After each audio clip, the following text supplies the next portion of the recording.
তোর সামনে বললাম 70 টাকা হ্যালো এভরিওয়ান, গুড মর্নিং। দাঁড়াও দাঁড়াও দাঁড়াও, ভিডিওটা দেখে কিন্তু তোমরা ওপর দিকে তুলে দিও না।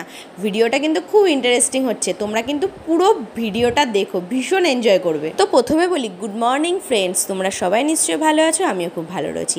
প্রথমে যে ভিডিওটা দেখালাম ওটা হচ্ছে মাছ বাজারে গিয়ে ভিডিও তোলা, কারণ ওই ভিডিওটা কালকে দুপুরবেলা আমি যখন বাজারে গেছিলাম, মানে বাবাইকে স্কুলে দিয়ে, দুপুর না তখন ওই 11টা সাড়ে 11টা বাজে, তখন হচ্ছে আমি পাবদা মাছ আর চিংড়ি মাছ নিয়ে এসেছিলাম। তো মাছ বাজারে আমি একটুখানি ভিডিও করেছিলাম। আর এখন পরের দিন সকালবেলা আমি তো ঘুম থেকে উঠেই ফ্রিজে মাছগুলোকে বার করে জলে ভিজিয়ে রেখে দিয়েছিলাম। এখন মাছগুলো একদম নরম হয়ে গেছে। যাই হোক, এখন রান্নাবান্না বসাবো। তো ভাত বসিয়ে দিয়েছি। এই যে ওলের ডাঁটা দেখছো, ওলের ডাঁটাটা রান্না করব চিংড়ি মাছ দিয়ে, আর হচ্ছে পাবদা মাছের ঝাল করব। তো চলো ছেলেকে আগে স্কুলে দিয়ে আসি। সকালবেলা ডাল, আলু সিদ্ধ আর ডিম সেদ্ধ হয়েছিল, ওই সব খাওয়া দাওয়া কমপ্লিট। এখন ছেলেকে আমি স্কুলে দিয়ে তারপরে হচ্ছে রান্না বসাবো।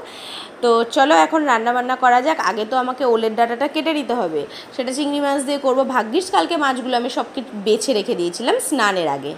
বাইরের দিকে তাকাচ্ছিলাম কেন বলো তো, আজকে পুরো মেঘলা ওয়েদার, এই কদিন তো শুধুই মেঘলা মেঘলা এরকমই চলছে।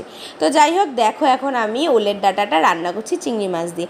তোমরা কে কে ভালোবাসো ওলের ডাঁটা খেতে? আমার তো ভীষণ ভালো লাগে।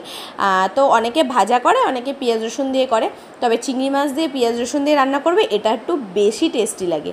দুপুরবেলা যখন খেতে বসেছি, বাবাইও বলছে, ওর পাপাও বলছে যে এত সুন্দর লাগছে কি বলবো খেতে। তোমরা যারা আমার পরিবারের সদস্য হয়ে গেছো তাদের বলছি না, তারা তো আমাকে অনেক ভালোবাসা দাও। আর যারা নতুন তারা ঝটপট করে আমার পরিবারের সদস্য হয়ে যাও। আর আমার ভিডিও কেমন লাগে সেটা কিন্তু কমেন্ট করে অবশ্যই বলো। আবার দেখা হবে এরকম ব্লগ নিয়ে। টাটা।